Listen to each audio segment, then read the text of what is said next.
बढ़ते एक मजेदार चैप्टर की तरफ। सेट थियरी एक्चुअली चैप्टर का नेम है। सेट को हमने बताया था कि सेट क्या होता है, समुच्चय।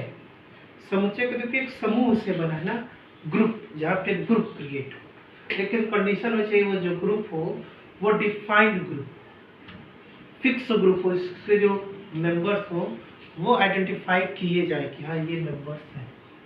डिफिनेशन लिखा देखो, a well defined collection of object is called set.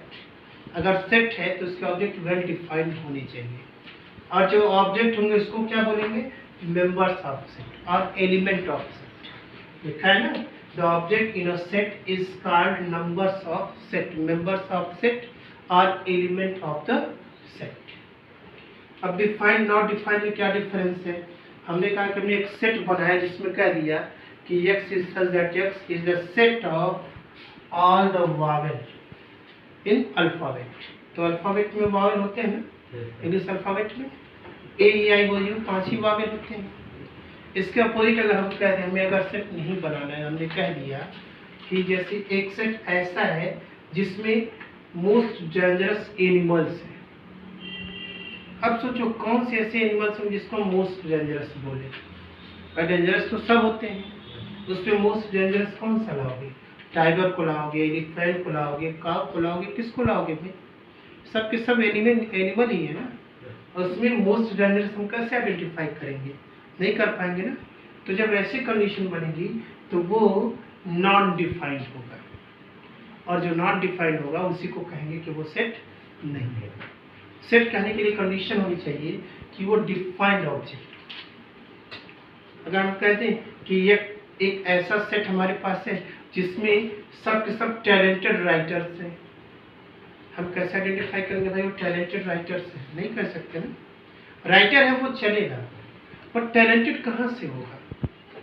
तो ये सेट नहीं होगा ना। सेट उसी को बोलोगे जो वेल डिफाइंड कलेक्शन, यानी क्या है, well defined collection of object होगा, उसी को क्या बोलोगे? सेट बोलोगे। अदरवाइज वो सेट नहीं कहलाएगा। बात समझ में आ रही कि नहीं? सेट समझ गए क्या होता है? अब सेट को लिखते कैसे हैं उस पर हमें सेट लिखना है। कोई एक एग्जाम्पल लेते हैं और सेट को लिखते हैं। कोई एक नाम लेते हैं, मान हमने नाम ले लिया मैथमेटिक्स।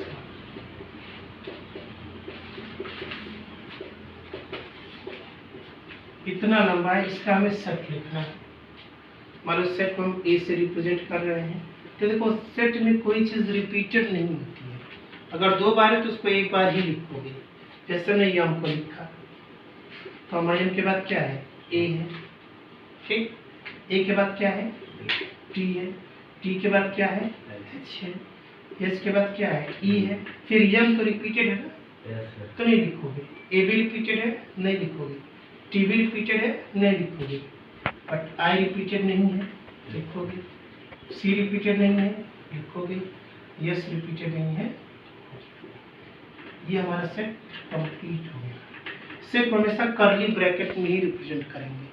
जब भी सेट लिखना होगा हम कर्ली ब्रैकेट लगाएंगे और कोई ब्रैकेट नहीं लगाएंगे, क्योंकि सेट को रिप्रेजेंट करने के लिए कर्ली ब्रैकेट ही यूज किया जाता है, और किसी ब्रैकेट का कहीं कोई यूज नहीं है। जब भी बात करोगे कर्ली ब्रैकेट की बात करोगे। देखो मैथमेटिक्स का सेट हमने लिख दिया कि नहीं? इसमें देखो कोई रिपीटेड नहीं है, MATHEICS। अगर कोई पूछ लिया कि सर हमने तो सेट लिख दिया, but how many element of this set? इस सेट में कितने एलिमेंट हैं? Just count it, 1 2 3 4 5 6 7 8। Total number of element कितने हो गए? 8 हो गए। मतलब मैथमेटिक्स सेट में टोटल 8 एलिमेंट है। बात क्लियर हो रही कि नहीं? कोई और एक एग्जांपल लेते हैं। और हमने एग्जांपल ले लिया सत्यम, SATYAM, सत्यम, ठीक। अब इसका सेट लिखना, हमारे इसके सेट को हमने बी से रिप्रेजेंट किया।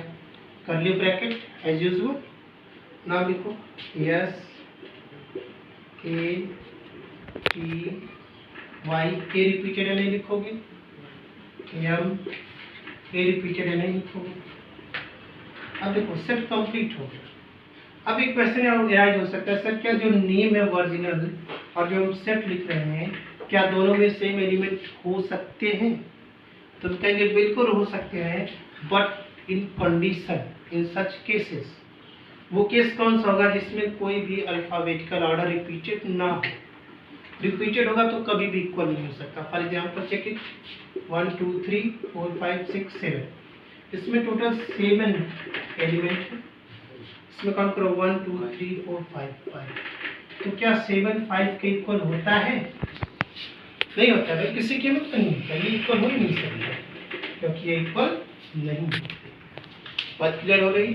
किसी भी सेट को लिखेंगे तो जो रिपीटेड होगा उसको हमें नहीं लिखना है। एक एग्जाम्पल और लेते हैं। आगे एक एग्जाम्पल ले लिया हमने, अवनीश। एक अवनीश है, इसका हमें सेट लिखना है। मतलब इसके सेट हमने ये से लिख दिया। ठीक, सेट लिखना स्टार्ट करो। ए बी, सेट लिखना स्टार्ट कर रहे हैं तो ए बी, फिर ए है ना, इसको लिखेंगे? नहीं लिखेंगे ना? एम लिख दिया, ए लिख दिया, यस लिख दिया, सेट कंप्लीट। ठीक, देखो 1 2 3 4 5 6 7 8, 1 2 3 4 5 6, कल 6 एलिमेंट है। तो ये हो गया अवनीश का सेट। अब अगर हमने देखो इसका सेट लिखना हो तो नीच का सेट कैसे लिखेंगे? इसके देखो जो एलिमेंट आएंगे वो इक्वल आएंगे। लिखो N E W S, 4 element. तो इन दोनों के सेट इक्वल आ गए कि नहीं?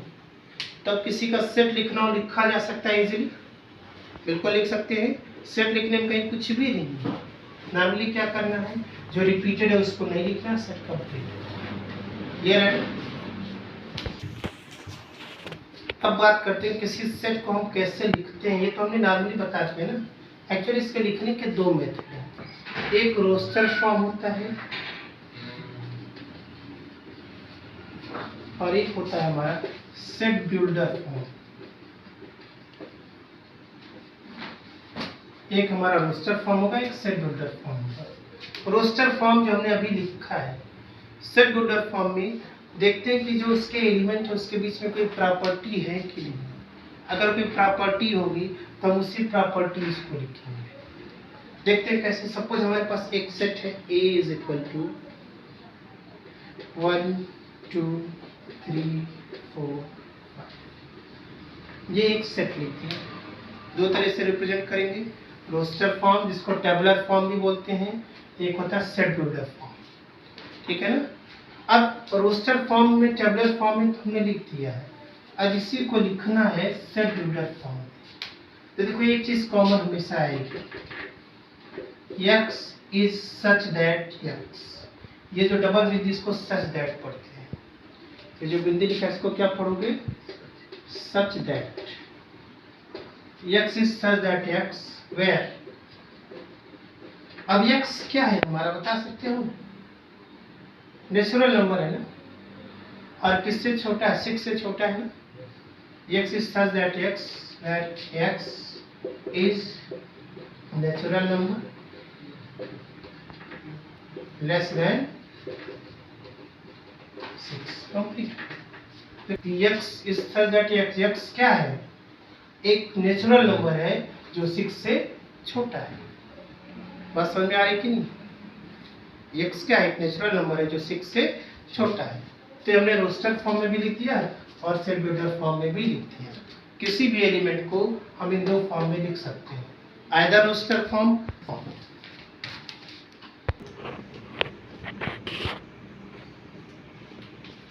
लिखा है a इज इक्वल टू 1 2 3 4 5 6 7। ये कौन सा फॉर्म है? रोस्टर फॉर्म है ना। रोस्टर फॉर्म को टेबुलर फॉर्म कहते हैं, और इस रोस्टर फॉर्म को लिखना में सेट बिल्डर फॉर्म लिखा है। Write this question in set builder form. This is a roster form. हम इसको किस में लिखेंगे? सेट बिल्डर फॉर्म में। तो देखो क्या a इक्वल तो ही रहेगा, x is such that x x किसका एलिमेंट है? Element of n less than 8। तो इसी में सब कुछ लिखा, पूरा सिंबल लिखा है। x is that x where x is element of n, ये एलिमेंट होता है, जैसे इसको बिलोंग्स भी बोलते हैं, एलिमेंट भी बोलते हैं। आपके ऊपर बिलोंग्स जो मतलब उसमें बिलोंग करता है, एलिमेंट मतलब उसमें है। तो x is such that x where x is element of n less than 8, मतलब इसकी वैल्यू क्या है? 8 से कम है। 8 से कम है तो यही बनेगा ना, बात समझ में आ रही कि नहीं? भाई x is such that x क्या है? नेचुरल नंबर है और इसकी वैल्यू 8 से लेस है। तो इस फॉर्म में लिख सकते हैं कि नहीं? रोस्टर फॉर्म को किस में कन्वर्ट किया? सेट बिल्डर फॉर्म में। अब क्या करेंगे? सेट बिल्डर फॉर्म में दिया रहेगा और इसको लिखेंगे रोस्टर फॉर्म में। देखो कैसे, a इक्वल ऑल, एक सेट है, एक सेट लिखा है a equal all factor of 24, इसको हमें लिखना है रोस्टर फॉर्म। तो रोस्टर फॉर्म के लिए a इक्वल तो आप ऐसे लिखोगे। अब देखो 24 के कौन कौन से फैक्टर हो सकते हैं? 1 2 8 3 4 6 8 12 24, एक फैक्टर होंगे ना। अब जितने फैक्टर होंगे सबको लिखना है। देखो 1 2 3 4 6 8 12 24, ये जो फॉर्म बनाया ये कौन सा फॉर्म बन गया? रोस्टर फॉर्म बन गया। बस समझ में आ रही कि नहीं? तो ये हमारा रोस्टर फॉर्म हो गया ना। अब एक सेट हमने अगर और लिखा, सपोज a को लिख दिया all prime number between 10 to 20। याद, अब इसको हमें लिखना रोस्टर फॉर्म। क्वेश्चन क्या कह रहा है? a all prime number between 10 to 20, 10 से 20 के बीच का जो नंबर है उसको रोस्टर फॉर्म में लिखना है। वो भी कौन से number? Prime number. a equal क्या रहेगा? प्राइम नंबर 10 के बाद 11 13 17। देखो यहाँ हमने लिख दिया all the number between 10 to 20, वो भी कौन से नंबर? Prime number. तो एक 11 प्राइम नंबर होगा, 13 होगा, 17 होगा, 19 होगा। तो टोटल इसमें कितने एलिमेंट हो गए? 4 है। और ये हमारा कौन सा फॉर्म हुआ? रोस्टर। तो हमने अब तक क्या सीखा? सेट क्या है, what is set, definition of set और representation of set, means set को कैसे रिप्रेजेंट करते हैं। ठीक, सेट को रिप्रेजेंट करने के कौन कौन से फॉर्म है? Roster form and set builder form. Roster form को क्या नाम दिया था? Tabular form. क्लियर है ना?